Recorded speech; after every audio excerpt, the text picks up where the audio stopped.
You're listening to iLiveUK, changing the way you listen to radio. iLiveUK. Talks honest. Talks honest. Talks honest.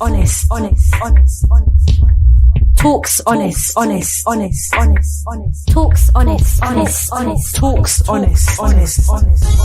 Hello and welcome to Talks Honest. You are tuned into iLiveUK, changing the way you listen to radio. I'm your host, Miss Law, and joining me on today's show will be Miss Mode. This is a talk platform, an opportunity for you to express yourself and discuss topics never spoken of but often thought of. You can connect with us by contacting us on 0208 638 8503 or www.iliveradio.com/ilive-UK. Please come and get involved in our discussions.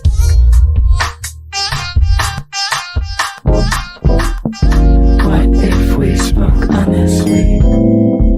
What if we spoke honestly? What if we spoke honestly?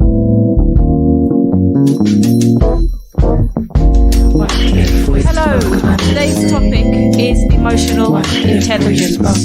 My special guest today is Mrs.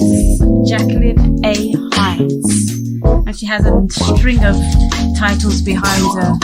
So we're going to introduce Mrs. Jacqueline Hinds today. Thank you, Miss. It's a pleasure. Now, your name has letters after letter after letter. Elaborate on all these letters. Okay. Well, I'm an emotional intelligence coach and leadership consultant. The letters after my name are the journey that I've taken along my career pathway. So I've got a master's in human resource management. There's CEIC, which is a certified emotional intelligence coach, and MCIPD, which is a member of the Chartered Institute of Personnel Development.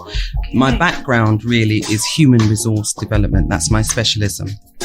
So people are my passion. Okay, so we're gonna take you on a journey, on Jacqueline's journey, and how she has got from where she started to where she is today. So she's just giving you a little insight as to what she's done to get to this point, and now she's going to just elaborate more on where she's going, how she's going to go about it. But she's just going to give us a bit of an insight on emotional intelligence, the coaching side of things, and so on and so forth. So I'm going to put this over to you now, Jacqueline. Okay, so thank you for that, Miss Law. Yes, my journey has been one of highs, lows, and downright, depressions. Everyone gets depressed, but, you get to rock bottom and you've got no alternative but to go up. Indeed. And as a HRD or human resource development specialist, part of my journey has been working with other people. Okay. So where we think about things that happen in the workplace, we think about how people are developed. When we're going through things like bullying and harassment, my role, I've had to put my feelings aside and support other people along their journey. Okay. So it's been quite cathartic. Emotional intelligence is in everything that we do. Okay. And I've been doing it really for about 30 years, but didn't realize it. Can I just ask you a question? For those people who don't understand what emotional intelligence is, can you kind of break that right down for them? Okay. Yeah, sure. Emotional intelligence is a set of emotional and social skills that help us all to perceive and express ourselves, to develop and maintain relationships, to cope with challenges, also to use emotional information in an effective and meaningful way. Okay. So if I was to sort of like dumb it down a bit, and I use the word simplify it. Just simplify it. I use it loosely. It's about being smart about your emotions, but also having your emotions work for you, not against you. Okay. So if we think about our emotions, everything drives our emotions from the time we get up in the morning and that. But if you put that in a different context where people press your buttons, and you think, right, okay, Get when a you reaction. yes, they get a reaction. Yeah. So, I can liken, my story and the journey to empowerment around the angry black woman. Okay. She doesn't exist, No. but she does She when has somebody. feelings. That's it. She has feelings and emotions, but she will come forth with them, and it could be deemed as the angry black woman. Yeah.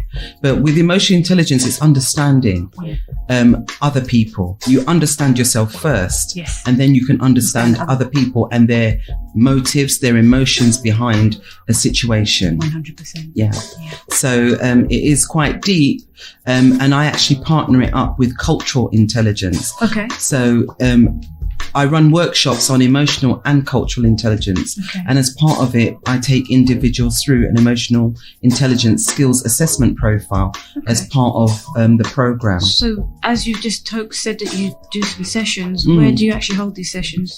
Well, I haven't got my own sort of building. So I normally will do open programs and do Eventbrite, and I will run it. More than likely, I've been running it sort of like at the Holiday Inn at Westfield, because it's quite central. Excellent. It's a nice space.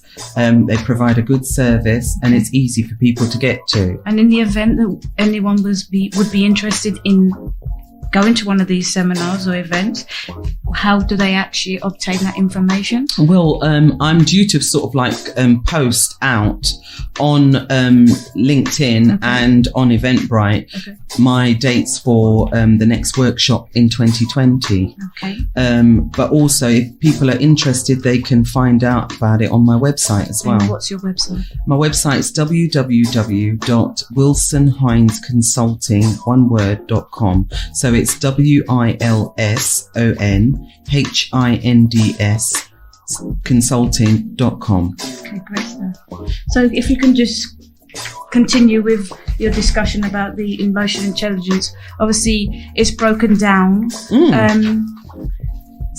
So the awareness is there, or maybe not there, and sometimes people don't understand what is happening to them. Yeah. So how would you say people would identify?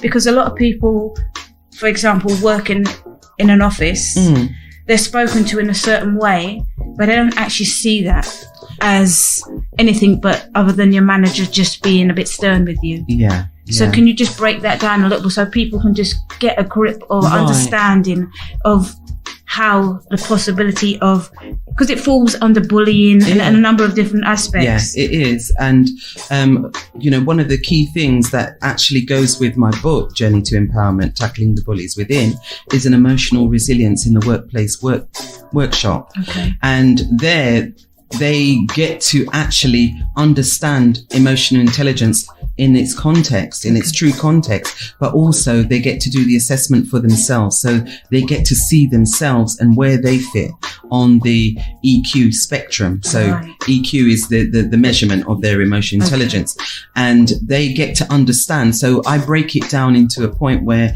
everybody will walk away with information and get to understand emotional intelligence from their standpoint, and it gets them to reflect on certain situations that may have happened in the past or recently, where had they known what they know now, they would probably approach it differently. So it's the awareness. So I can say that it's broken down into 4 sections. Okay. So self-awareness is one of the things. Self-management, social awareness, and relationship management. So at the heart of that is emotional intelligence. So when individuals are looking at themselves, they could be thinking, oh, right, I got on really well with my workmates, and we've had a restructure in the organization. There's been a new role that manages a team, and everybody's thrown their hats into the ring. I was successful after the awareness, because sometimes you sort of think, well, you can still be the same friendly in that, and it changes. The dynamics changes. Indeed. So individuals will be wondering, why has it changed? Not realizing that the person that was their friend when they were on the same platform, that was okay, but they're elevated.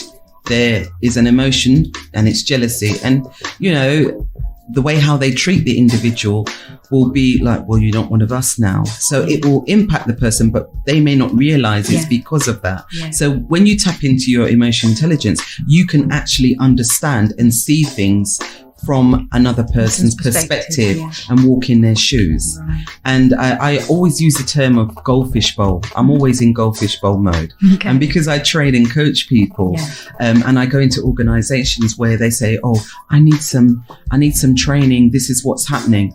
I will go in and I'll talk to key people, get to find out what's going underneath the duvet, so to speak. Yeah. And then when identify where the issues are. Absolutely.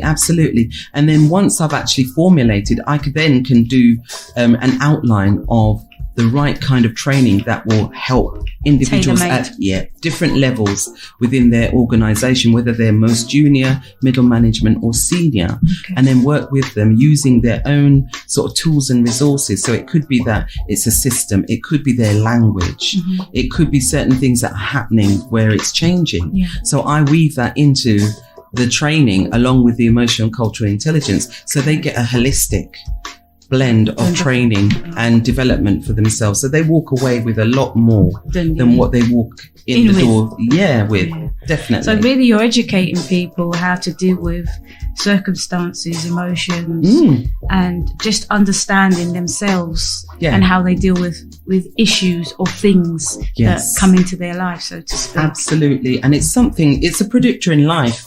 Yeah. So whether your work, home, social, even in your church setting, if you're a Christian, all of these things, it's in everything that we do. Anywhere you go, every aspect. Every aspect. Yeah. And it is, once the awareness has been heightened, and I work with leaders as well. So I've got a EQ leadership program, and it's a coaching program for leaders. So they get a report that actually gives them their EQ profile as a leader. Okay. And I've run the program, and what I do is a one-day overview where I break down the model, which is different to the other paper-based, because there's one paper-based and there's one that I'm the certified coach for. Right. So this one is it's a more high profile and larger model. Okay. So when individuals go through it, they have to do the assessment 2 weeks before I do the training with them. Tell me something. You're spoken to a manager and you've done the EQ assessment. How are they received? Because obviously with a management role, you feel that you know everything, don't you? Yes. So, and you feel that you're managing well. Yeah. But you don't identify there's a breakdown with your staff, communication, when you say something sometimes not received well, but you feel you're managing well. Yes. How do they, just give me an example of one maybe where you felt, oh my gosh, this person really isn't managing well. Yeah. Well, I did, like, as I said, I did the training, and when I do the one day, all of them are there. So I do a maximum of 6 because I have to give group feedback and around the assessments, and they get their individual reports, which is just for them. Yes. And at the end of that day, I then get a date where I have one-to-one feedback. Okay. So I feed back to the individual, not as a group, but individuals on their actual report and their profile. And I did do a feedback session with somebody who saw themselves as a leader, and they are a leader, but they've got their blind spots. So if you think of Johari's window, we all do. There are elements about ourselves that, other people see, but we don't actually see. So it's good to get constructive feedback, regularly, so that so you can sharpen and hone yourself. Yes. Well, this individual, when they actually had the one-to-one with me, they were upset, and they said, well, I'm really low on these things and I should be over here. And I said, but you completed the assessment. I said, what I can do is I can highlight the areas where and it's things like lack of empathy, low on empathy, low on interpersonal skills, social responsibility, decision making, stress tolerance. So when you look at it as a leader and they see there's low things there, it's not the end of the world, but you've got to recognize and accept that this is me, this is where I'm at. So what I tend to do is I tend to ask them what's going on in the working environment. And more often than not, there's changes or something's happened that actually causes them to respond when they do the assessment in a certain way. So you can do that assessment on someone a week later, and there might be different dynamics within the office, and it could give a completely different. Absolutely. So it's they have to remember that at the time, and I only know that, and I use it because it is true. Yeah. When I actually got accredited in Myers-Briggs, we were going through a structure in the organisation that I was in at the time, and I was really disgruntled because things were happening, and they said, oh, you can go on this course after I'd been asking to go on it for 2 years, and I'm thinking, okay, fine, yeah, thank you very much. And I did the assessment and sent it in, but I didn't actually attend the training for about another 5 weeks. So when I actually got to the training, we got our reports for and this is to do with your preferences. And gentlemen gave everybody their reports and the actual scale the breakdown where we were, and I looked at it, I thought, that's not me. Oh wow. And I said to him, that's not me. And he said, look, can we talk about it afterwards? And I said, yes, no problem. So he sort of said, what was going on, Jacqueline? At the time, he said, when you actually did this assessment, what was going on? And I sort of thought back, I thought, well, yeah. And I started to outline exactly what, and he said, how and where you were at that time and what you were feeling is reflected in your report. So what he did was he allowed me to do it again. Totally different. That's quite amazing, because we don't actually understand what frame of mind we're in on a day-to-day basis. We just plod along, just thinking we're having a bad day, so to speak. But a lot of things are affecting us. And we're reacting to those things subconsciously. Absolutely. And not even identifying. Not aware of what is affecting you. And people project. So if you think about a leader, and I can talk about this as a change agent. I've worked in the NHS for nearly 10 years in only 2 trusts, but they're 2 of the largest trusts in UK and Europe. So Imperial College Healthcare and Barts Health. So one was 10,000 staff, the other one was 15,000. So when you look at the dynamics and things that are happening, and so much is happening, and you don't realize it's affecting people in a way, because on the surface it's like this, but if you think about the iceberg, it's what's underneath the surface, how far down it goes and how wide it is. That's right. So and from there, when I do development, I say to individuals, I'd like your response. It's what you put in, you'll get out of it. And understand that where you are now, it doesn't mean that you have to be there forever. It's just a time and space. When you understand and that's why I do the coaching after I do the training, because the coaching is important, because it's on an individual basis. Then I work with the individual on the gaps. So work to align the gaps with the other competencies that are higher to bring it in alignment, and it works. It works, and I enjoy it. It seems that way. I really do. So tell me, how did you go from doing what you were doing before to doing what you do now? Right, okay, that's part of the journey, and anybody that's interested, it's all in the book, Journey to Empowerment. And where can we obtain that book? You can get it on my website, www.wilsonhindsconsulting.com. It's available on Amazon, but you're going to have to wait a while. But your best bet, if you want it next day, from the website, and it's available. I've got copies there ready to be packaged up and sent out. Ready and waiting for you. Absolutely. So my journey starts off. I started off as a copy typist. Oh wow! Okay. Yeah, I started off as a copy typist, and I learned to type when I was 10 years old. Amazing. Absolutely hated it at the time, but my mum gave me a gift that would never tarnish, get old, but something that I can, rely on time and time again, and that's helped me. So I left school at 16 with hardly any qualifications. And that's in the book as well, because I start with the schoolyard. So it starts from school, and the decisions that you make, actually, you think later on, wow, What if I'd stayed on? What I don't think about that. I don't regret it. This is part of my journey. You've come a long way. I've come a long way, and I've done a lot of things. You've done a lot of things. I've done a lot of things, and I'm grateful for it and thankful. But I started off as a copy typist and left school at 16, went into my first job. And I grew up in Bedfordshire, so I was born in Bedford. Okay. And came to London when I was 21. But whilst there, after I actually left school, I wanted to get a typing job. There weren't any.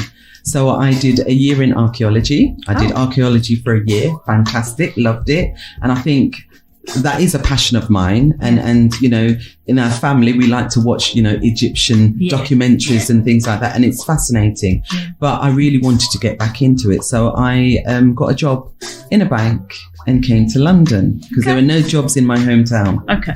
And I joined as a copy typist, and I've always been in a role where I've helped people. So whether it's to do with the systems that I was working on, I had a natural aptitude for technology. Okay. So when the other secretaries were kind of finding it hard to do things, I'd play about with the system, and then I'd either do it over the phone or run little, week. You had those skills inducted in you. They were just waiting to break out. They were there all the time. Waiting to break out. But along the way, how you feel that you're progressing and where somebody else wants you to go is always it's going to be different. Yeah. And at the time we were running in the bank it was like an X Factor type program, where all these people from all over the country were coming to London to train as tutors in this banking training environment, and I was administering on the course. And saw all these people coming in, and you look at what they're doing and how they're developed, and I think I can do that. I've already got the skills. Yeah. So me with my bright self went and knocked the door of the director who was managing the program's door, and I said, "Can I talk to you?" And he said, "Yeah, sure." And I said to him, "I would love to be considered for this program because I know that I've got the skills." Excellent. And he just looked at me. And he said, "Don't be silly, go and do the typing." And it knocked my confidence. For 3 years. Oh my God. It knocked my confidence. And as a result, it was almost like, because what I could liken the training centre where I worked to was a mini version of Coronation Street. So, that little incident it went round like wildfire, and it's like, oh, who does she think she is? Oh, wow. So when you look back on it, because you wanted to progress, absolutely. I was the only black. Yeah, I figured that was secretary. With the capabilities. But in all my jobs, when I look back, I've always been the only black person doing what I do. Because it's rare to find our type. Yeah. Doing those type of roles. Yeah. So that's understandable. Yeah. So as part of that, I actually got approached by the audiovisual technician who did the banking videos. And he, first thing he said to me was, "I'm really sorry to hear about what happened." And I'm thinking, why are you apologizing? It wasn't you. Yeah. But he gave me an insight and an opportunity that is invaluable. He just asked me, he said, "Have you ever done desktop publishing?" And I went, "No." He said, "Would you like to?" And I went, "Yeah." Didn't know what it was. Yeah. So he inducted me into being creative, how to design and do things. And for 3 months, I didn't say a thing to anyone. Yeah. And he would, in his studio, it was like an Aladdin's cave. It had everything in there, everything creative, a plotter, all of these things. And he showed me what to do. Yeah. And he wasn't even in the office sometimes. He would leave it on the latch and say, "When you leave, just flick it so that the door's shut." Yeah. And I absolutely loved it. And that gave me that respite from the hurt that I was feeling. Yeah. And eased that away. Yeah, I eased it away. And after that, he said, "You're ready to look for another job." So as I progressed, I sort of like grew in confidence, but I managed to leave the training centre and get another job and actually develop and grow. But it's really funny because you come full circle. Yeah. Because years later, I came back to the training centre, the same training centre in a different capacity, and the same course that was denied me, I was actually offered it to do it, and I did it fast track. Wow. So when I left after 13 years, I was a qualified trainer. So technically speaking, even though it was a stumbling block for you, it actually set the way for you because it made you wake up and realise, okay, someone's blocking me. Yeah. I need to do something. Yeah. And you went away. And you'll find that there's going to be loads of little blockages along the way. And I suppose, in a sense, that's why I can do so much that I can do. Yeah. Because where somebody says, no, I don't want you to do that, I go, okay. And I'll look and think, right, I'm going to do something else. Go away and do it. Still have my eye on that. Yeah. And then come back. So I suppose when I was actually looking for work, I could class myself as a tri-dimensional trainer, because not only do I design and deliver training, I do it in IT and systems as well. So I trained as an IT trainer and as a systems trainer. So I've got a cornucopia of skills, and it's not me being boastful. It's just... No, but you have them. So I have you them, have and to I be will boasty use about them. At the end of the day, you own them. Yeah, I do. So, if you don't say you own them, how was anyone to know? Absolutely. And Claim it. As I said, if you don't blow your own trumpet, nobody else is going to blow it for you. But the other thing is, for me, it's about sharing my knowledge, 100%. what I know. Yeah. And it doesn't take anything away from me. No. It just gives- enhances you. Well, it gives them a gift. It gives the other people who haven't got that skill a gift. Yeah. So that, throughout my journey, I've always been there supporting, And giving back. And, the things that I do in the community, that's where I'd like to really make the difference. And I suppose, in a sense, being aligned to the Society of Emotional Intelligence in America, that's where I got trained. Yes. The founder and CEO, who's a black man called Dr. Hank Clemens. Okay. He is a psychotherapist. He's a hypnotherapist, but he's a master trainer. So he actually trained me, and he's my mentor. So you've got it all. Got it all, I've got the grounding, but he's also gifted me of, me being the only person outside of US. Yeah. As the chair and founder over here. So, I'm spreading the gospel. I'd like to take this opportunity to just take a short break, and we'll be right back.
Nobody left in this world to hold me tight. whisper to kiss goodnight. Good night. And where are you now? Now that I need you, tears on my pillow. Wherever you go, I cry me a river that leads to your ocean. You'll never see me fall apart. In the words of a broken heart, it's just emotion that's taking me over. Tied up in sorrow, lost in my soul. But if you don't come back, come home to me, darling. You know that there'll be nobody left in this world to hold me tight. Nobody left in this world to kiss goodnight.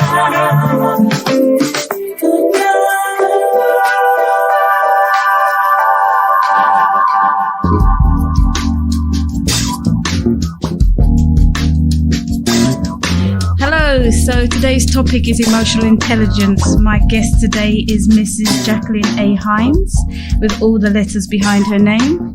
She is blessed. My socials are Talks Honest on Facebook, Talks Honest on Instagram, and at Talks Honest Show on Twitter.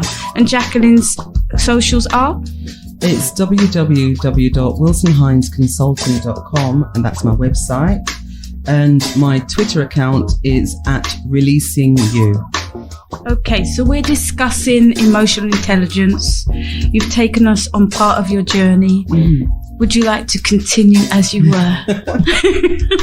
Yes, thank you. Thank you, Miss Law. Well, my journey, it has been an incredible journey. And being able to sort of put pen to paper to write my book, Yes. Journey to Empowerment, I just realized that along the journey, you have to stop and take that temperature check. Yeah, Because only then can you appreciate the things that have happened, indeed. the people that you've met, Yes. even the people that have tried to hold you back. They've held you back, and everything happens for a reason. Yes, Because indeed. our feet, our footsteps are ordered. Yep. So it could be that we needed that break. 100%. Yeah. So I agree there. So for me, it's about taking it forward to the next step, and working in the healthcare.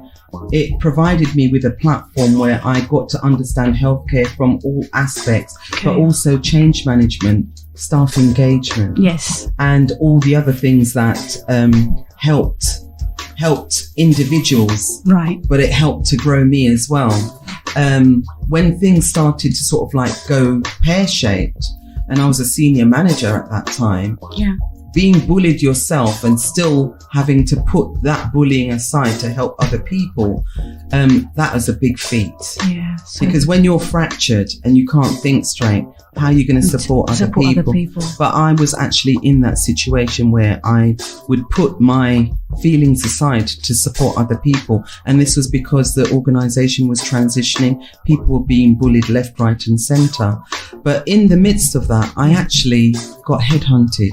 Oh, wonderful. I got headhunted by an organization and offered a role in a private women's and children's hospital in the Middle East. Okay. So So you've travelled. I've travelled, yeah. I worked in the Middle East for a year Okay. in a private women's and children's hospital. Left my family behind, but my family were consulted before I accepted it. Okay. So I didn't leave my husband and children So abandoned. how did that make you feel? That opportunity, the fact that you were leaving your children, children, the husband. Yeah. Well, when it came to me, I actually remember speaking to my husband and my daughter saying, look, somebody's offered me this. What do you think? And they said, go for it. It's an opportunity. But at the time, I hadn't realized how fractured I was as an individual, because I'd gone through a series of bullying. I'd actually submitted it was a paper-based sort of catalogue of all the incidents that occurred. The grievance was 91 pages. Oh my goodness. And this was over a 6-month period of that time with the individual who was a senior person. And for me, because I was training people to actually document and around bullying and harassment, discrimination, all of that, it was a bit of like physician, heal thyself. So when I was actually going through it, everybody knows that it's happening, but nobody would be there. So you could be in a sea of people and you were never more alone than you were then. So I understood. And when people came to me when I was going through what I was going through, what they were feeling, because I was doing it. Yeah, because you were going through the same thing. Absolutely. But I didn't want to. Who feels it knows it, right? That's it. So for me, it was really cathartic to help them because it helped me. And being able to come out of that and go somewhere, I felt like Alice in Wonderland for a year. Wow. But I needed that where nobody could get to me, even though I was in a job and doing it and meeting people of a different culture, different, environment. I needed healing. Yeah. So that was my year-long healing journey. And I had to learn to forgive. I learned to put things down, pick things up, learn to focus, reconnect with the one who stops us from falling. And as a woman of faith, for me, he's been my constant friend all the way through. But being able to go there, it gave me insight into my capabilities. And how I can... It opened you up completely. Absolutely. And position myself when I came back. So the year long, it wasn't a year's contract, but because the hospital wasn't ready, they focused on a clinical project. And I thought, my children need me. My husband needs me. Let me come back. And the decision before I came back was that I couldn't go back into what I termed as the hamster wheel, working, long hours, rushing to pick my son up from school. So for me, really, it was a case of how do I position myself? I want to be independent and I want to be there for my son. Yes. Because as we know with black minority ethnic children failing in the schooling environment, I thought, no, I need to be focused and around my son, but it needs to work and it needs to have that work-life balance. So when I came back, I decided I was going to start my own consulting. Okay. And I thought, right, I've got loads of things that I can do, but what defines me? What's my unique selling point? And I had to go to America. And get licensed on emotion intelligence. Right. And that's when I found who I really was and who I always was. But it was finding that synergy around everything that I'd been doing. So do you feel that you needed to take that journey to get to where you are today? Or do you feel, had you not been put through certain things, you would have reached this at an earlier time? No, I think that I had to be broken somewhat to heal. And, as I say, when you're in the valley, as I told one person when I sort of like laugh and talk, and I'm excited about what I do.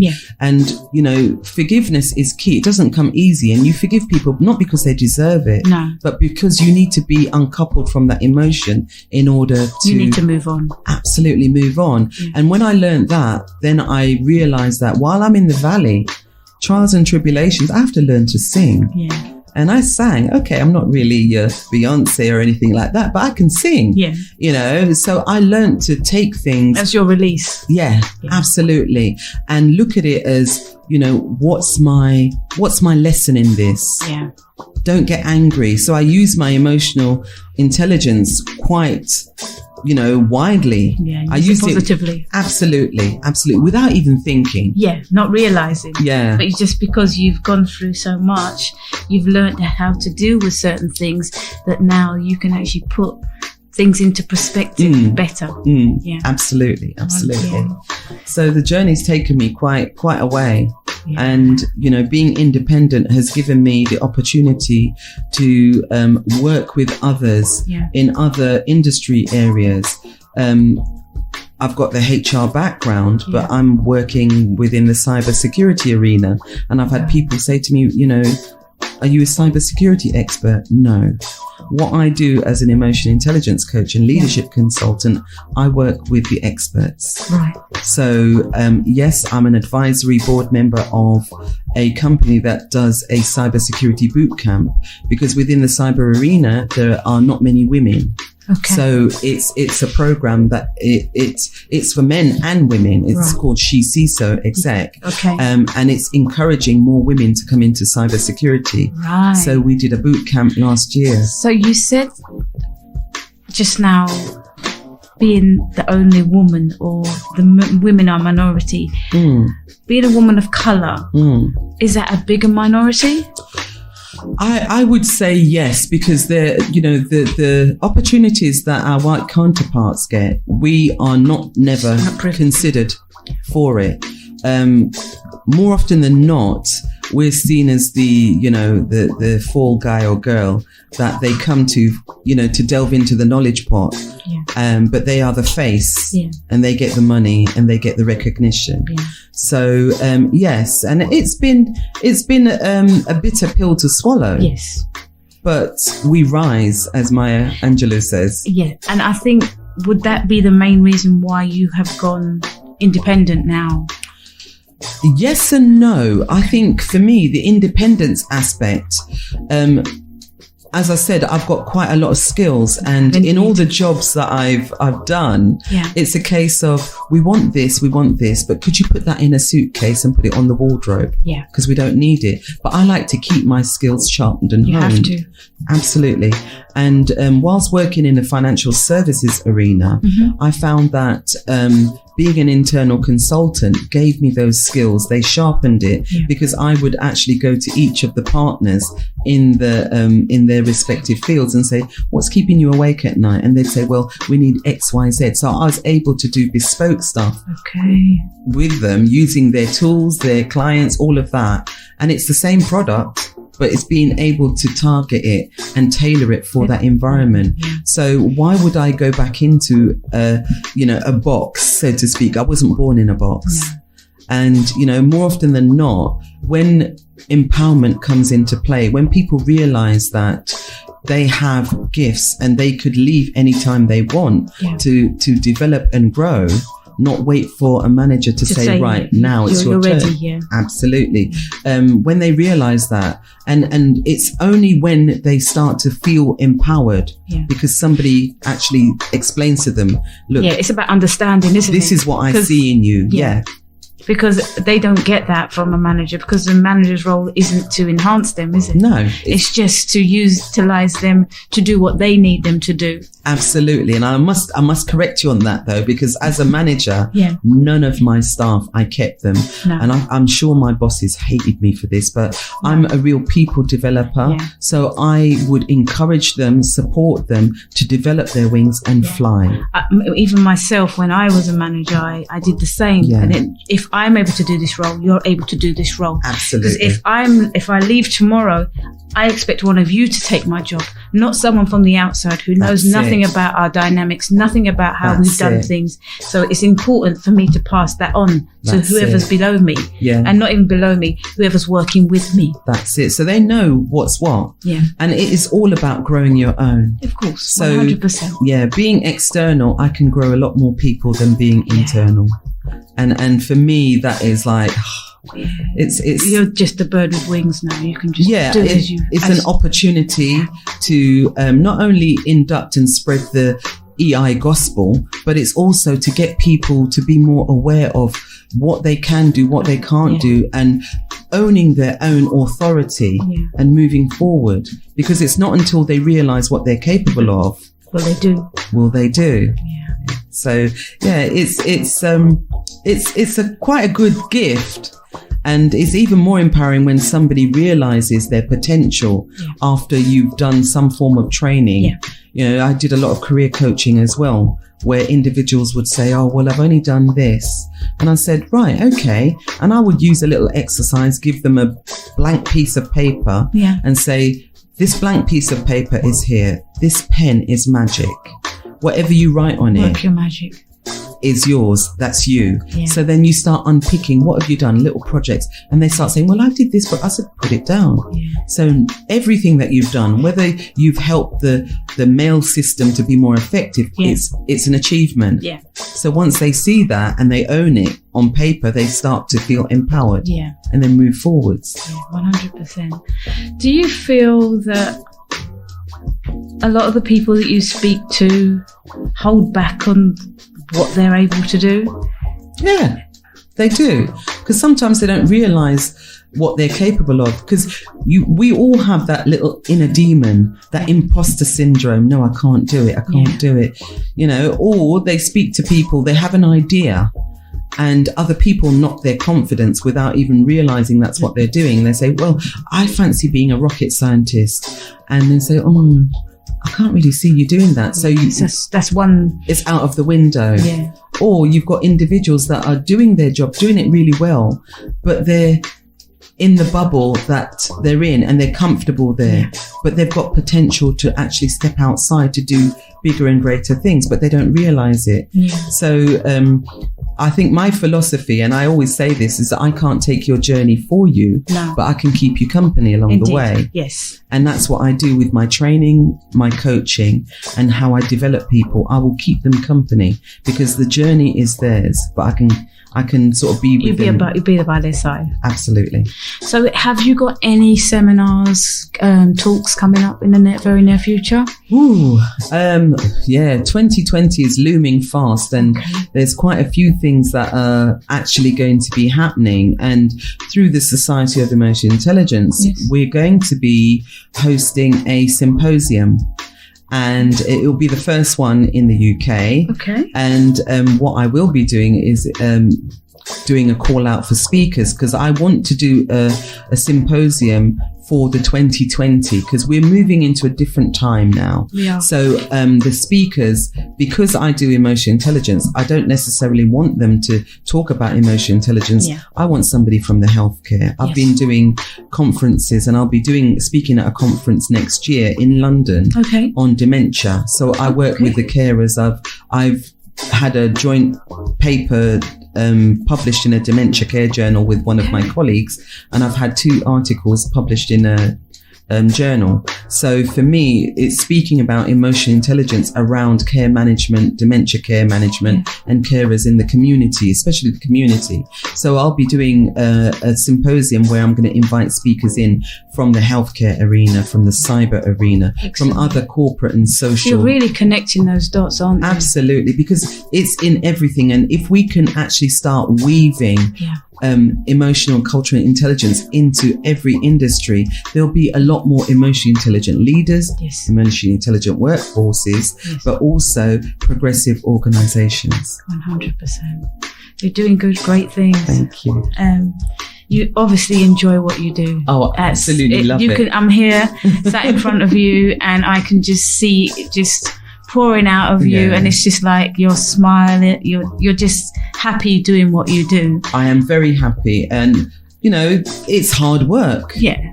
And nothing's easy in life. No, it isn't, but it is so rewarding. Yes. And my family will tell you, it's not a 9-to-5 job. No. I do coaching, Zoom calls. You know, I get people email, are you free for XYZ? And it's like, right, okay. So whilst I was happy having a secretary to do my diary management, I've had to discipline myself and not double book myself to make sure that... Because you're in demand now. Yeah. I'd like to think that I could be in more demand. No, but, you will. You will. You know, I'm praying that. Nothing before it's time. Absolutely. At the end of the day, you take the small steps, and then when it prepares you for the big steps, right? And I think it's more around coaching, the coaching and developing, so that they then can go back into their arenas to actually do all of that. Because it's almost as if once you see, you can't unsee. And then when you go into your own environment, you start looking at other people and start to analyze things. And thinking, you need upskilling. Yeah. You know, if that's the case, it's call me. Isn't it? That's it. Yeah. That's it. Yeah. So if you wanted to connect with us, you can contact 0208 638 8503. If you want any more information on Mrs. Hinds, you can connect with me on the website www.uk.i-liveradio.com. Obviously, this conversation, this interview is regarding emotional intelligence, and Miss Jacqueline A. Hinds is my guest. Today has been very informative. Thank you. Because we're not aware of a lot of things that are happening around us. We And because we're not aware, it makes us feel a certain way because we don't know what we're dealing with. And because we don't know what we're dealing with, we tend to think we're the problem. Yes, and also in certain situations, the others make you feel as if you're the problem. Indeed. But when you step outside of it and start to look in, that's when you see where the blockers are, where the gatekeeping takes place, and where you have been marginalized, excluded. Yes. Victimized, all of them, because I call bullying harassment is one thing, but it's got its ugly colored cousins and relatives. Indeed. That feed into it as well. Yeah. And it all stems from jealousy, a form of jealousy, which is a backhanded compliment. Yeah. Believe it or not. It's quite sad that, we're having this discussion and I'm sitting here and I can think of scenarios, and anyone listening to this interview today will be able to relate to what you're saying and understand that we're all victims of these things. Oh, yeah. And some of us push it under the carpet. Some of us get emotional about it. Some of us deal with it in the wrong way because we're not aware of how to deal with things. Absolutely. And it's finding that space to find the right people to support. But also you have to look at the cultural aspects as well, because there's a young lady that I'm coaching at the moment, and her culture is get your head down, don't make any waves. Yeah. But she's suffering. Yeah. She's suffering, and now she's at a point where she's so empowered. She's gone back and she said to her mum, look, I know this is what we normally do, but I can't do it anymore because I felt fractured and I feel better now. Yeah. And I'm going to continue feeling better. Yeah. So why would you stay in a situation that will continually drain you? Yeah. It's not healthy. Break you to keep you. And has broken you. Yes, absolutely. And it's keeping you down. That's it. So feeling the empowerment and feeling the right avenue that you can go down and the right people. And I would say to anyone, if you're feeling bullied or harassed, find somebody who you trust. Yes. And more often than not, it's not inside, it's outside. Yeah, and so it could be a total stranger. It could be a total stranger. And this is one of the reasons why, I wrote the book, because I wanted to get my journey out there. But B, the training that comes with it and the coaching, it's the steps that individuals need to take to actually take time for themselves, reflect, and then take the emotion out of whatever they're doing as they go forwards. Yeah. And that will give them part of their healing as well. I'm going to ask you to just share some final thoughts and words with the listeners. Right, okay, final thoughts and words. Each of us have a journey to take, and it's a lonely road when you're in a situation where you feel that you've been, denied things.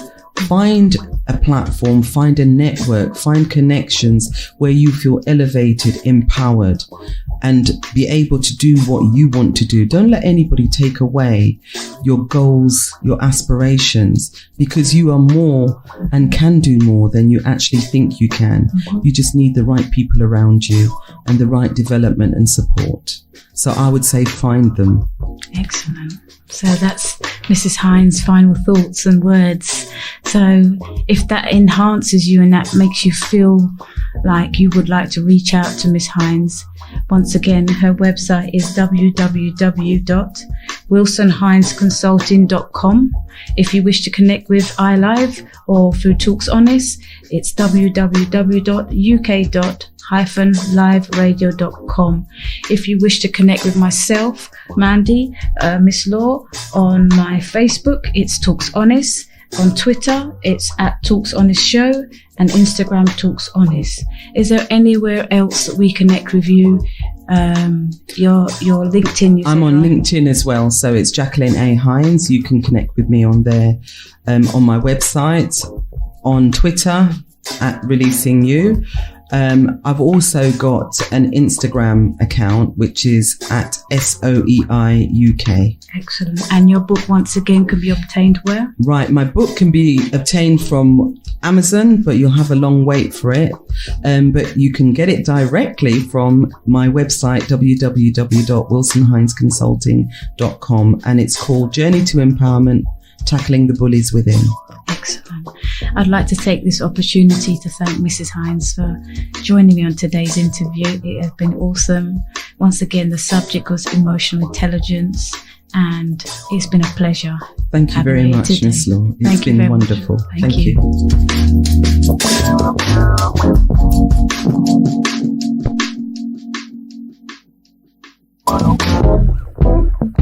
What if we spoke honestly? What if we spoke honestly? What if we spoke